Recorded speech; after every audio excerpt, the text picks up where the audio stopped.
నంద్యాల జిల్లా ఆళ్లగడ్డలో alpha college సమీపంలో ఘోర రోడ్డు ప్రమాదం జరిగింది. 2 ప్రైవేట్ ట్రావెల్ బస్సులు ఒకదానికొకటి ఢీకొని ముగ్గురు మృతి చెందగా 18 మంది గాయపడ్డారు.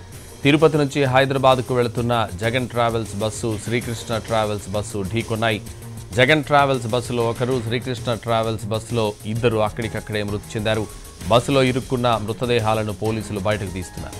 గాయపడిన 18 మందిని 3 అంబులెన్స్ల్లో ఆళ్లగడ్డ ప్రభుత్వ ఆసుపత్రికి తరలించారు. నంద్యాల జిల్లా ఆళ్లగడ్డలో ఆల్ఫా కాలేజ్ సమీపంలో ఘోర రోడ్డు ప్రమాదం జరిగింది. 2 ప్రైవేట్ ట్రావెల్ బస్సులు ఒకదానికొకటి ఢీకొని ముగ్గురు మృతి చెందగా 18 మంది గాయపడ్డారు. తిరుపతి నుంచి హైదరాబాద్కు వెళుతున్న Jagan travels bus, Srikrishna travels bus ఢీకొన్నాయి. జగన్ ట్రావెల్స్ బస్సులో ఒకరు, శ్రీకృష్ణ ట్రావెల్స్ బస్సులో ఇద్దరు అక్కడికక్కడే మృతి చెందారు. బస్సులో ఇరుక్కున్న మృతదేహాలను పోలీసులు బయటకు తీస్తున్నారు. గాయపడిన 18 మందిని 3 అంబులెన్స్ల్లో ఆళ్లగడ్డ ప్రభుత్వ ఆసుపత్రికి తరలించారు.